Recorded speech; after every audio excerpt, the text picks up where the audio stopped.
When the Zorith Dominion, a powerful alien empire, found themselves in the throes of an existential crisis, they did something they never thought they would have to do. They begged for help. A desperate transmission reached Earth, flickering across the stars, and the message was clear. We need your help. Humans, please. We are facing a threat that even we cannot defeat. The entire galaxy had heard of the Zorith. They were conquerors, fierce and relentless, ruling over hundreds of systems with their advanced technology and ruthless tactics. No one had ever dared to challenge them, but now, they were on their knees. The threat wasn't another alien species, nor was it a war. It was something far more terrifying, a deadly, all-consuming virus that turned their powerful warriors into mindless husks within days of infection. It spread faster than their medical teams could respond, leaving entire fleets of the Zorith fleet stranded in space, helpless and dying. When Earth received the transmission, the world's leaders were shocked. After years of avoiding intergalactic conflicts and maintaining neutrality, they now had an unthinkable choice: assist the invaders of countless worlds, or watch them die. After a tense deliberation, humanity made a bold and unexpected decision. They didn't send their best, their bravest, their strongest. They sent someone who, by all accounts, was Earth's weakest warrior. Drake Ellis wasn't a soldier. He wasn't a tactician or a hero. He was a technician, an expert in alien technology who had been recruited to the military on a technicality. After failing the rigorous training programs, his reflexes were slow, his strength unimpressive, and his combat skills non-existent. He had been the joke of his unit, nicknamed Weakling by his peers, but he was also the only one with the expertise needed to understand the alien virus, having worked on various alien technologies during his time as a researcher. Drake was terrified. Why him? He had failed every physical test, every simulated combat mission. Why would Earth send a person with no combat experience to face off against an entire galactic empire? But the decision was made. There was no time for debates. Drake was chosen, and within days, he was rocketed into space aboard a heavily modified Zorith ship, heading straight for the heart of the Zorith fleet. The Zorith were skeptical. They had expected a mighty warrior, someone with power and prestige. Instead, they received Drake, skinny, nervous, and completely out of his element. Their commander, a towering Zorith named Valak, stared down at him in disbelief. "You are the human warrior," Valak rumbled in disbelief, his voice like thunder. Drake swallowed hard. Yes, I'm the best you've got." Valak simply stared at him for a long moment, before shaking his head and gesturing for him to follow. "You will work in our research facility. Do not embarrass us further." The facility was dark and sterile, filled with rows of sick and dying Zorith soldiers, their once mighty forms now reduced to little more than shadows of their former selves. Drake quickly got to work, studying the virus, finding patterns, and analyzing the data. It wasn't easy. Every step felt like he was trying to solve a puzzle that didn't have all its pieces. But as the hours turned into days, Drake made a breakthrough. He discovered that the virus wasn't simply biological. It had been engineered using advanced nanotechnology. The Zorith had unwittingly created the virus themselves, using a weapon they had stolen from a long-forgotten race. The cure, Drake realized, wasn't about fighting the virus with medicine. It was about using the technology against itself. He needed to reverse engineer the nanotech and reprogram it to combat the virus on a molecular level. But the Zorith were impatient. Their fleet was on the brink of collapse, their best soldiers infected, and time was running out. They demanded a solution. Now, Drake worked around the clock, surviving on little sleep and endless cups of coffee. He used every scrap of alien tech he could get his hands on, integrating it with his own knowledge of Earth's science. The pressure was unbearable. If he failed, it wouldn't just be a failure for Earth, it would be the end of an entire alien empire.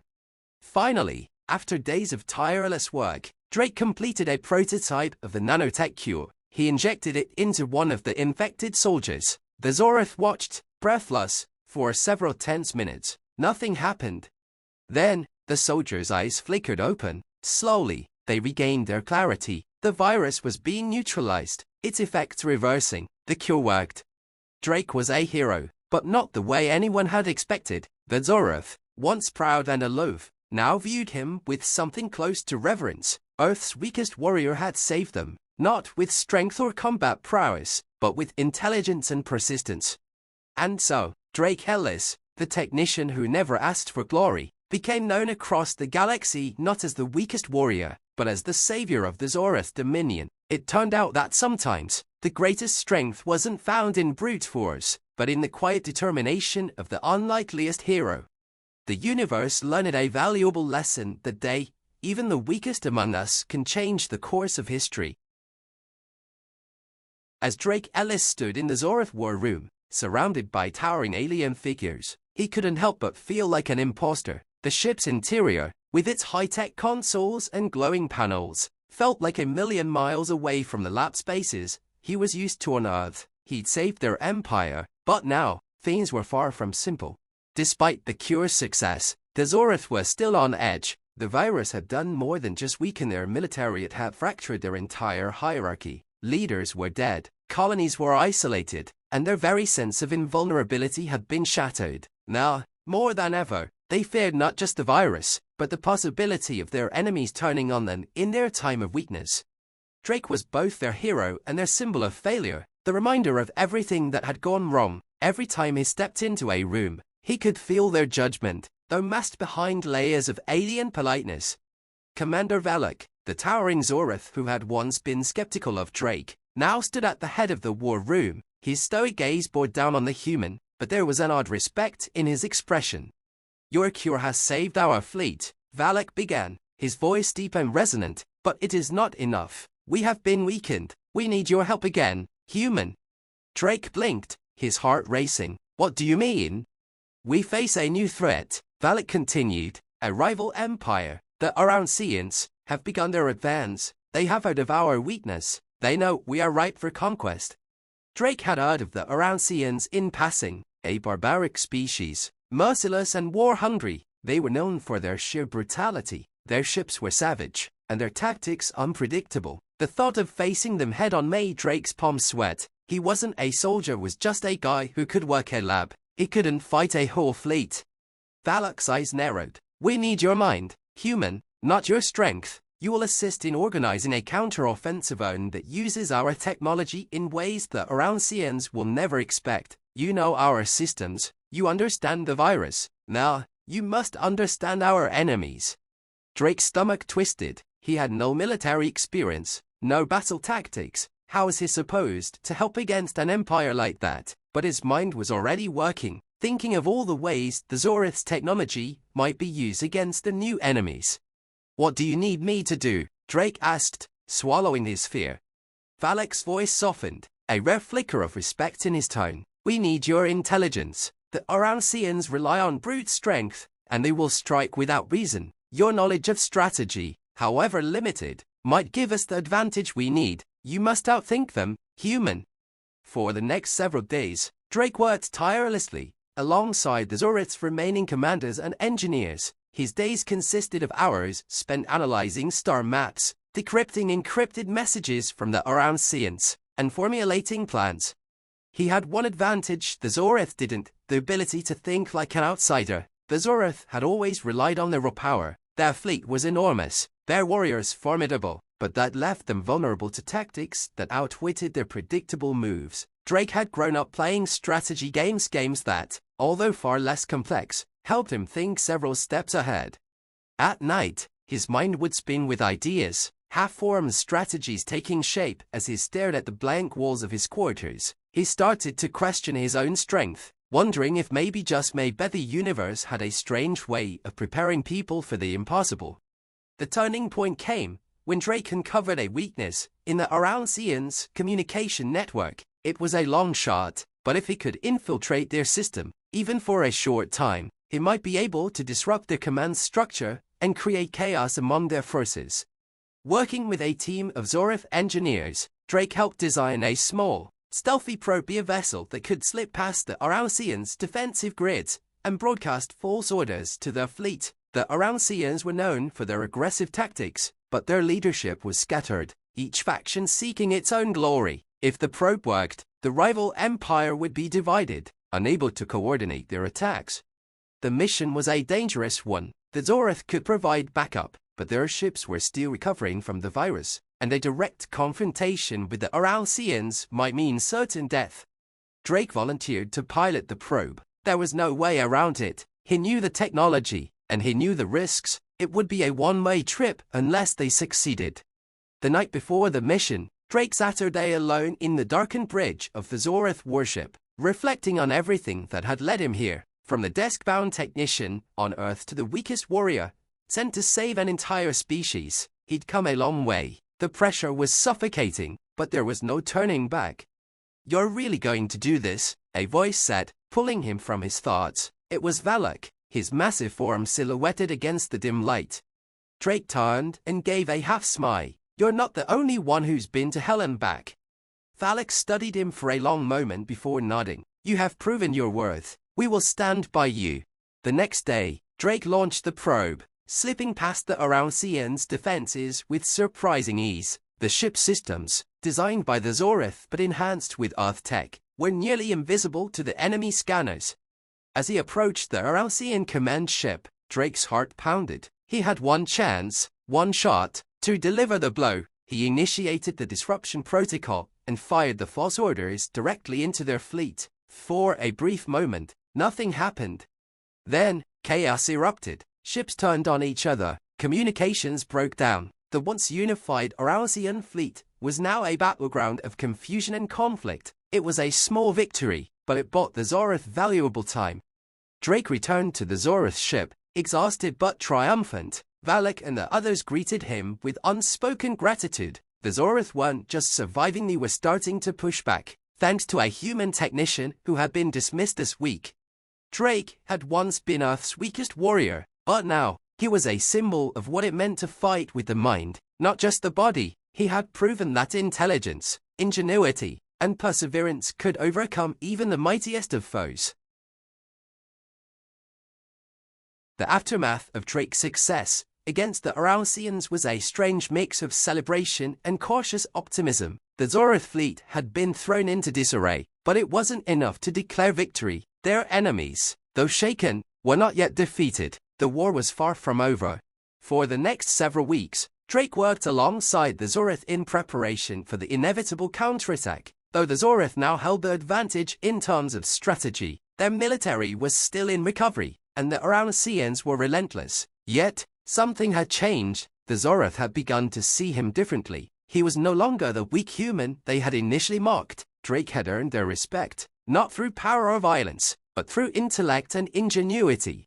But with the newfound respect came new expectations. Drake was no longer just a researcher, had become a key figure in the Zorith's military operations. His role had evolved from technician to strategic consultant, a position he had never asked for, but one he now felt a reluctant duty to fill. It was a quiet evening when Drake sat in the Zorith command center, reviewing battle strategies with Valak. The alien commander stood at the holographic display, his long fingers tracing paths across the star map. Drake leaned forward, analyzing the data projected before him, his mind working in overdrive. "You did well," Valak rumbled, his gaze fixed on the map, "but there is much more to be done. The Aralsians will come again." Drake didn't look up. "I know, but we need more than just clever tactics. We need to hit them hard, disrupt their supply chains, destroy their command centers. We can't keep relying on tricks. We need to take the fight to them." Valak's eyes narrowed. "A direct attack. It is dangerous. We have suffered greatly already." "I know," Drake said, his voice quiet but firm, "but we don't have time to play it safe. We need to cripple them before they regroup." After several days of strategizing, a bold plan emerged. The Zorith would launch a series of surprise strikes against key Aralsian strongholds, coordinated with a massive offensive on their main fleet. But it wasn't going to be easy. The Aralsians had learned from their earlier failures. They had fortified their positions, and their commanders were now highly suspicious of Zorith movements. The attack would begin in a remote part of Aralsian space, where the enemy believed the Zorith were still weak. A feint, a small skirmish designed to lure the enemy into a trap. The Zorith would retreat, allowing the Aralsians to think they had the upper hand, only to spring the real assault once they were far from their reinforcements. Drake knew the plan had its risks. One miscalculation and the entire Zoroth fleet could be destroyed. He doubted his own ability to orchestrate the timing of it all, but as the days passed and the offensive grew closer, he realized there was no turning back. The night before the attack, Drake stood alone in the Zoroth hangar bay, watching as ships were prepped for battle. His thoughts swirled about, creeping in, fears of failure clawing at him. He had never asked for any of this. He had never wanted to be in the center of a war, to be a part of this galaxy-spanning conflict. Yet here he was, the linchpin in a battle between empires. "You are troubled," a deep voice rumbled behind him. Drake turned to find Valak standing a few paces away, his massive frame silhouetted against the cold glow of the hangar. His eyes were intense, but there was a quiet understanding there that Drake hadn't expected. "I didn't ask for this," Drake said, his voice low. "I'm not a warrior. I don't know how to win a war." Valak's gaze softened. "You are more than just a warrior, human. You are the mind that guides us. Without you, we would not have survived this long." Drake let out a breath he hadn't realized he was holding. I'm just doing what I can to keep everyone alive. But sometimes, it doesn't feel like enough." "There are many ways to fight," Valak replied. "Some fight with weapons, some fight with strength, but the mind, human, the mind is the greatest weapon of all." Drake looked up at the towering alien commander, the weight of his words sinking in. Despite all his doubts, despite all his fears, he had already proven that his intellect could change the course of the war. Now, he just had to see it through. The following day, the battle began. The Zoroth fleet, with Drake's guidance, executed the feint flawlessly. The Arounceans took the bait, falling for the trap and chasing the Zoroth ships as they retreated. The timing was perfect. As the enemy fleet pursued, the real strike force launched from the opposite direction, catching the Arounceans off guard. The Zoroth hit them hardest, drawing key supply lines, crippling their warships, and shattering their communications. The tide was turning.